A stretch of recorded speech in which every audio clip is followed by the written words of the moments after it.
arrêter de regarder les autres télévisions. Je suis Bruno Bidouille et vous êtes dans le bon journal. En voici les titres. Disparition mystérieuse signalée au WTC de Jarry. Premier jour de grève générale à Pointe-à-Pitre. Cannabis. La Montinois dépose une demande d'appellation d'origine contrôlée. ETVciens, bienvenue dans le bon journal de TV.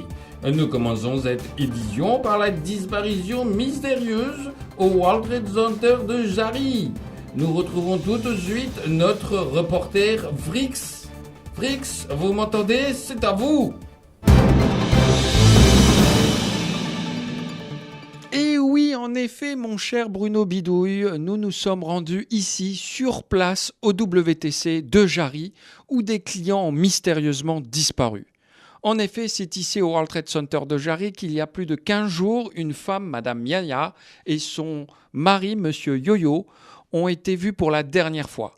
Selon une source proche du vigile et de la direction, ils se seraient rendus au 9e étage du WTC et ne seraient jamais ressortis de l'établissement. La chose étonnante, mon cher Bruno, c'est qu'il n'y a que 3 étages au WTC et pas 9. Le vigile lui-même a disparu depuis plus de 8 jours et selon le registre des entrées et des sorties du complexe, il aurait quitté son poste vers les alentours de 17h30 pour se rendre lui-même au 9e étage. Et depuis, ses collègues ne l'ont plus jamais revu. Nous sommes ici au cœur de l'investigation et pour en avoir le cœur net, mon cher Bruno Bidouille, nous nous rendons actuellement dans l'ascenseur du WTC et effectivement, curieusement, dans cet ascenseur qui monte bien au 9e étage comme nous l'indique le cadran, regardez, 1, 2, 3, 4 étages, 5 étages, 6 étages, 7 étages, 8 étages et 9. Vous voyez bien qu'on peut monter dans cet ascenseur au 9e étage. Nous nous apprêtons maintenant à nous rendre à ce 9e étage pour voir ce qui s'y passe.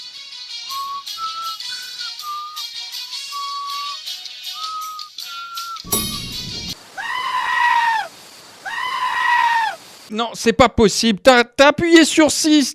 T'es dyslexique ou quoi? Allez, on y va. Appuie sur le 9. Qu'est-ce qui se passe là? Il n'y a plus de lumière. Qu'est-ce qui se passe? Rallume. Michael, je te dis, rallume. Non. Ah!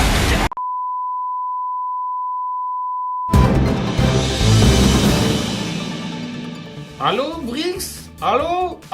On me dit que ici en régie, nous avons un petit problème technique de transmission. Sans plus tarder, le reste de l'actualité. Alors qu'il nageait paisiblement au large de Basse-Terre, un requin a été attaqué et mordu grièvement par Elidomota, particulièrement remonté. Les jours de l'animal ne seraient toutefois pas en danger. Politique maintenant. Harry Chalus s'est défendu après la vague d'indignation suscitée sur les réseaux sociaux. Selon lui, s'il a bien écrasé le château de sable de Victorin Lurel, venu passer une journée à la plage de Basse-Terre, il n'a en revanche pas fait exprès. Le premier jour de grève générale a commencé aujourd'hui en Guadeloupe. Nous retrouvons aujourd'hui en direct des Pointe-à-Pitre Amédée Mang, notre reporter sur le terrain. Amédée, vous êtes à Pointe-à-Pitre? Aria, comme je l'ai dit, vous êtes à Pointe-à-Pitre pour la grève, comme je viens de le dire, mais encore. Ah oui, merci, monsieur Amédée Mang. Nous avons compris que vous êtes à Pointe-à-Pitre pour la grève, mais nous sommes obligés de rendre l'antenne. On enchaîne avec un jeune Lamontinois qui a été arrêté ce matin après qu'il ait fait une demande en préfecture pour que sa plantation de cannabis bénéficie d'une appellation d'origine contrôlée. Nous retrouvons notre reporter en direct du palais de justice, Mario. Oui, bonjour Bruno, ici Mario pour ETV. Désolé, on est arrivé en retard car notre caméraman Morgan Cam a encore oublié la caméra. Du coup, on a dû faire demi-tour, retourner au studio pour finalement revenir à Pointe-à-Pitre. Malheureusement, l'audience de comparution immédiate était déjà finie à notre retour. Je suis désolé Bruno, du coup, on n'a pas d'image. Ici Mario pour ETV. Ah, mais qui c'est qui m'a foutu des guignols pareils? Allez, on enchaîne. Laïcité. Un conducteur a été verbalisé au gosier après avoir écouté du zouk dans sa voiture. C'est l'escalade sur la route de la Riviera. Après la première contravention pour le port du burkini et le port du voile, c'est maintenant un automobiliste qui a été verbalisé par la police municipale du Gosier.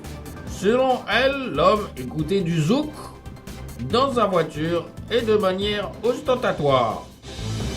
Voilà l'information guadeloupéenne pour cette semaine. Merci de nous avoir suivis. Restez sur ETV et bonne suite de programme. À vous les studios, en nous bailladant.